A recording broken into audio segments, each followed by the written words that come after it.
Hey guys, so it has been ages since we last vlogged.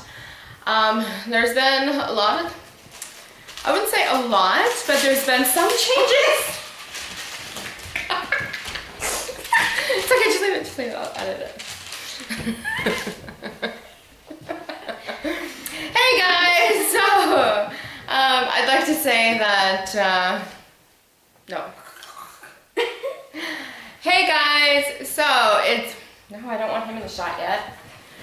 1, 2, 3, go. Hey guys, so it has been ages since we last vlogged. I do apologize for that. I would like to say that not much has happened, but there actually has been quite a bit going on. And I find that living here, it's one of two things. Either you have nothing going on and there's really not much to show you, or everything just like bam happens at once, and that's pretty much what it's been like. So I've taken some footage of things that we've done, but my camera keeps getting full. I have like a 16 gig or 32 gig iPhone, like it's always full. So whenever we go out, I don't really vlog much and I keep forgetting to take the camera. Sorry, I gotta start getting on top of that more. But anyway, yeah, maybe I can start carrying that. It's just right now, it's also Spring Festival, which is like the time where everybody gets robbed and stuff, so I hate bringing that out. So anyways, okay, what? Go in. Okay, we're in. Okay, we good? Yeah. So it was Spring Festival, so that's when people get robbed. So what we've been up to, last vlog was when I got my tattoo, which I still have. It healed nicely. Sandy came, she spent an amazing month with us, and then she went back home. After she went home, we had Halloween, nothing really happened. So the month of October, there's really not much to show you guys. November, again, not a whole lot there either. And then there's December, so we prepared for Christmas. We had a really great Christmas dinner. I'll put the video here. So we had a really great Christmas dinner. We invited some Chinese people over. We had some food, and we had a really wonderful time. Santa came, we did presents. For a lot of them, it was their first Christmas experience, so I feel really blessed that we were able to share that with them. And that we get to see, you know, them experiencing it for the first time. So that was wonderful. Now, January, the new year, we went out, went out with some friends. Okay, and I'll put some clips there. Oh yeah, crap. In November, there is one little change to our household, and it's amazing how one tiny little change could make a huge difference in your life. Let him go. So that change is right here. And his name is Joey. Okay, so Joey is our little Chihuahua.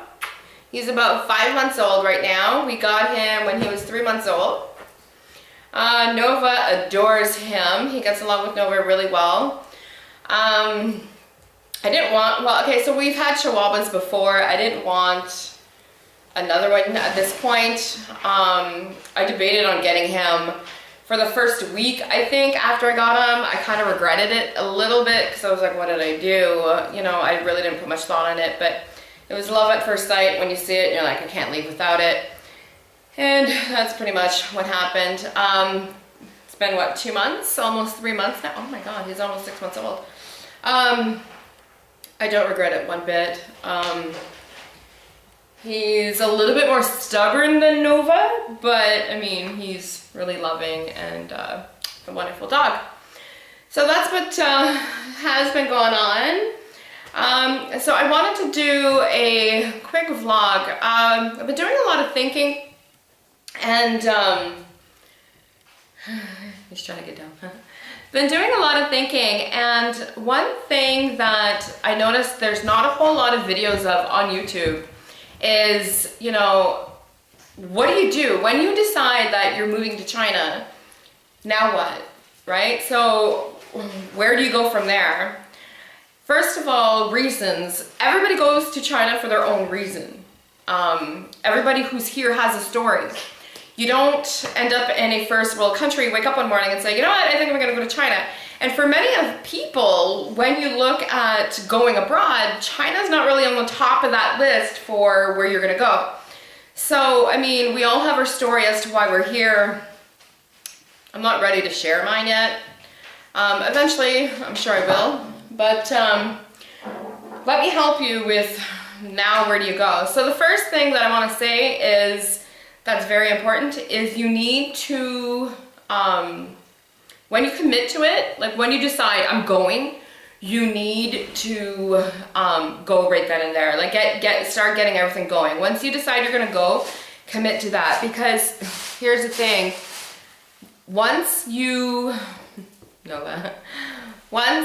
decide you're going, if you spend too much time thinking about it, you're going to change your mind and you're not gonna go. So it's one of those things that once you decide, okay, I'm going, commit and get the ball rolling. So the first thing you need to decide on when you decide, I keep getting closer and closer to you. So the first thing you need to do when you decide to go is location. Location, location, location, very important. So if you take a look, China is like Canada or America, it is huge. So that's just like when I'm here, people say, oh, I have family in Canada. And I'm like, okay, well, where? Canada's big, you know, Vancouver, Toronto, they're both almost opposite ends of the country. So same with China, you need to decide where you want to go, okay? A little bit of advice, when I was looking at coming to China, I wanted to go to Shenzhen. That was so let me paint this picture for you, okay? It is January, it's Canada, it's southeastern Ontario. So if you know anything about that area, it is freaking cold in January. Like, I think this week they've had minus 30, minus 40 degree weather. So, you know, it's freezing in January, which is typical, you know, for that month. January is the coldest month. And that's when I decided to come. So, I'm looking at China and I'm looking at Googling all these pictures and all these locations, and I see this one city, Shenzhen. It looks beautiful, okay? It has, you know, palm trees, and I'm pretty sure I've seen beaches, and it looks so tropical, and I'm like, okay, in Canada, I've lived in this northern climate. If I'm gonna go abroad and I'm gonna move, here's my chance to live somewhere tropical. So I spoke to my friend who lived in China years ago. Joey just stole the toy from Nova. I spoke to my friend and I was like, okay, she's like, well, where would you go? And I'm like, well, I'm thinking of Shenzhen. And she's like, no. And I'm like, hey, yeah, there's palm trees. It looks really nice. It looks gorgeous. And she's like, no. It's also very hot, okay? So one piece of advice she gave me, I am so glad I followed it. Let me share it with you guys. And that's, if you're just looking to come to China, there's a river that separates the north from the south, okay? Stay along that river. That's like the midpoint, okay? Start in the middle. The following year, you can always go up north if you can handle more cold, or you can go south if you want more heat. And the advice she gave me was start in the middle. If you can handle the heat there and you want to go south after, go for it by all means. But don't start in the south. You're going to be miserable and you're going to want to come back home after your first summer. It is unbearably hot. So I said, okay, I took her advice. We ended up looking, I looked at jobs, you know, in the middle, and that's how I ended up in this location. That first year, my birthday, we ended up going to Hong Kong a couple days before. So my birthday is at the end of June. So it's still, you know, it was mid-June at this point. We ended up going to Hong Kong. From there, we flew to Thailand so I could spend my birthday in Phuket. A whole other story. But anyway, we got to Hong Kong middle of June and it was morbidly hot. Now on a map, Hong Kong is right next to Shenzhen, like literally next to Shenzhen. It's like a bridge across. So it was morbidly hot. I wanted to die and it was mid-June. There's no way I can do a whole summer there, especially our first year. Now I think I can handle it a little bit more. The summers here in Yincheng, where we are, get pretty hot. It does go up to 50 degrees. And this summer we've had a few days of 50 and I was like, okay. Like I've adapted, I adapt too well to my environment sometimes. So I've adapted quite well to the heat. So I think that if I were to go down there now, but I do love it here. I'm happy here. So it would be nice to visit Shenzhen at some point. I don't know if I'd want to move there. Also, northern and southern, if you're above the river, you get heat in the winter. If you're below that, you don't. So the thing is yes, it's warmer. So, but I mean, your buildings here are so different. Like, okay, it's like all the walls are concrete. There's no wood. So if it's cold outside, it pulls that coldness and that dampness into your house, and then you feel it in your bones. So being as we're on the northern side of the river, we're like not too far from the river, I don't think. We're on the northern side of it, so we get heat in the winter, which takes the chill out of the apartment and takes all that out. But we're not like so far north that it's morbidly cold. The winter here is plus 7 degrees. That's the average. Now it did go down to -10 and we froze our butts off when we were coming back from a restaurant one night. So location is very important. I mean, do your research, see what areas you want, but I definitely, you know, I would say stick around the midpoint. Number 2, the next thing that you need to consider once you found your area is size matters, guys. So basically, do you want to live in a big city or a small town? Now let me explain something. People, where we are, we're in a 3rd tier city. People, it's considered a small town, like Podok small, okay? People always ask me, why did you choose this small town? 5 million people is the population here, and that is considered small, okay? So keep that in mind. The big cities are gorgeous, they're beautiful. They're also more populated. There's more foreigners, there's more Western things. There's more to do for sure. There's more to experience. Well, I wouldn't say more to experience. Let me check that. There's more to do, okay? So living where we are, it's a small town. There's only 5 million people. We just got a McDonald's a year ago, a little over a year ago, because it was too small for McDonald's. So it's starting to grow, which is good in a way. What I love about the city, let me explain, is that people think it's a small town, which for China it is. So people have that small town mentality. So everybody's so friendly, everybody's so welcoming, everybody so nice. People are nice when you don't understand them, right? But people treat me really well here. So, you know, it's great. Whereas in a big city, people are used to foreigners. And another thing that was explained to me as well is in China, in the big cities like Beijing, Shanghai, you have people who have spent a lot of money to learn English, okay? So getting a foreign teacher in China is not cheap. You know, the hourly rate is up there. So you have these people who have spent a lot of money to learn English. They've gone to this big city like Shanghai, Beijing, and now they can speak English and their job is taken by this foreigner. So foreigners aren't as highly regarded in big cities as they are in small towns. And from what I heard, the treatment is very different. From what I've experienced, the treatment is different.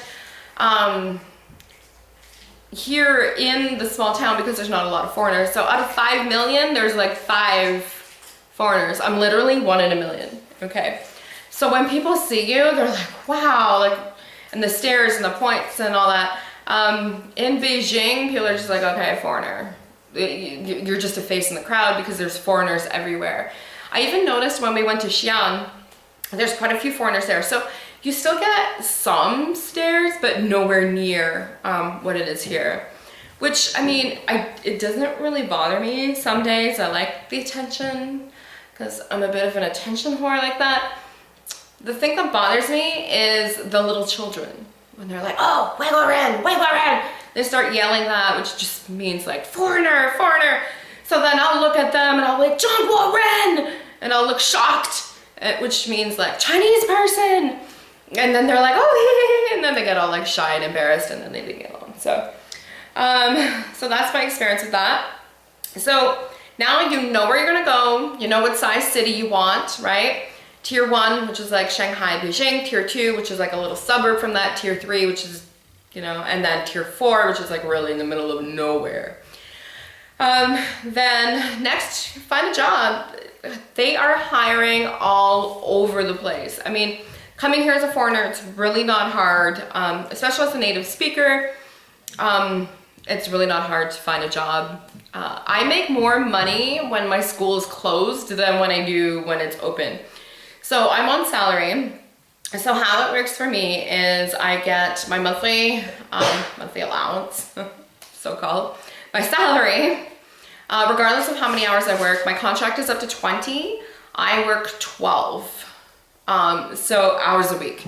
Okay, so they can technically put me up to 20. I work 12. If you work over 15, they're kind of taking advantage of you, okay? Because most people between 12 and 15, but they can give you up to 20. My apartment is paid for. My internet, they provide me with a computer. So the only thing I pay for really is my internet. No, sorry. Ugh. The only thing I pay for really is my phone, which is between 50 and 100 kwai a month, $10 to $20 Canadian. And my electricity, which is between about 100 kwai a month, so about $20 a month. And my heating, they pay for, so I don't have to worry about that. They also pay the condo fees and everything else associated with living here. So, I mean, it's not bad. You get a lot of free time. So in the summertime, you get 2 months off. You get a holiday pay instead of a full pay. It's like your travel allowance. But I mean, I stay here in the summertime usually. And I just work and I make, what I make in a month working for the company, I make in 1 year, or in 1 week. Thanks. Let me try it again. But I, stop it! What I make in, it's like a zoo in here. What I make in 1 month working for the company, I can do in 1 week working in the summertime. So I still get a lot of spare time. So I still get a lot of spare time, and I still make really good money. So now winter vacation's coming. Oh, and another thing, for those of our friends and family back home, most of you already know this, we are going to Canada this summer. I'm excited. I bought our tickets, so it's official, it's done deal. Which pretty much ate my whole paycheck, and 2 days later just money started coming in from extra teaching jobs that I've done, and again I've replaced my paycheck. So you can easily make money here, like it is so easy. It's like money just finds you all over the place, and when you go out and spend, you're just like yeah whatever. When I do groceries now, I don't even look at, speaking of money, I think he's eating a bill. I think he's eating money for real. What is it? A wing. Oh, a wing? Okay. There's like money laying around. Like I did laundry and I had to pull, these are ones, I took the 50s and the 20s out. Yeah.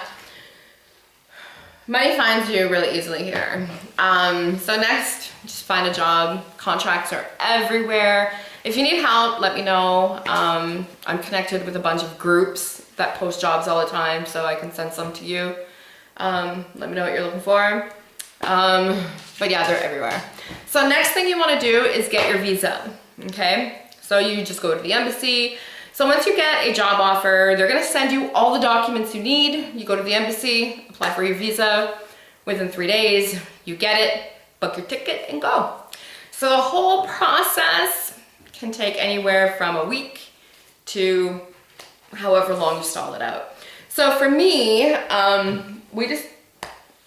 Sorry, I'm like hiccuping. I just had these yam chips and now I'm like hiccuping them. Sorry. So for me, we decided at the end of January, I think it was around Summer's birthday. So I mentioned it to her and she agreed, but she didn't have her birth certificate yet or her passport. So I actually had to apply for her extended birth certificate. Once I got that, I had to then take that and apply for her passport. Once I got that, I could then apply for the visa. So it took like quite a while to get everything in before we could even apply for the visa. With that said, we arrived here March 29th. So, and her birthday's January 29th. So literally 2 months later, we are here. So it's one of those things that you have to do. And I've seen people who said, you know, okay, I want this change. I want to do this, you know, like it sounds good. Okay, I'm going to do this. And then they're like, something came up, which I totally get. Things come up all the time. But I mean, a year later, they're still not here. You know, things are always going to come up. So if you're thinking of going to China, it's one of those things that you have to just do it. Find the location, find the area, find yourself a contract, get your visa, go. So do I have any regrets? Absolutely not. It's been an amazing adventure. My plan was to come out here 3 to 5 years. We're wrapping up our 2nd year. We're going to be starting our 3rd year soon. Looking forward to going home, absolutely. I'm also scared to go home. Cost of living here is so cheap. And like I said, money just comes flying at you from everywhere. It's not going to be the case when we go back to Canada. I know that everything is so much more expensive. So that scares me. I haven't paid rent in like 3 years. What bills? What is that? So that scares me a little bit. But as for right now, I'm really happy. I believe if something's not broken, don't fix it. Even people, like you go down the street and people who walk down the street in our community anyway, and you can hear them whistling and singing, and you know, it's so nice. And you have these like warm, fuzzy, like happy feelings, and I still have that almost 2 years later. So, you know, it's really great. I love it. I don't regret it. So that's it. And then finally, be safe. I know that I'm talking about all the pros. Obviously there's cons too. It gets lonely. Very lonely sometimes. But I have my daughter, so that really helps a lot because I have somebody to speak English with. Also, the people that do speak English here speak like Chinglish, right? So you have to speak very slowly and properly enunciate all the time so they can understand you. So with my daughter, it's so nice that we can just communicate and I don't have to slow things down for her. Sometimes, no, I'm just kidding. She's sitting right here.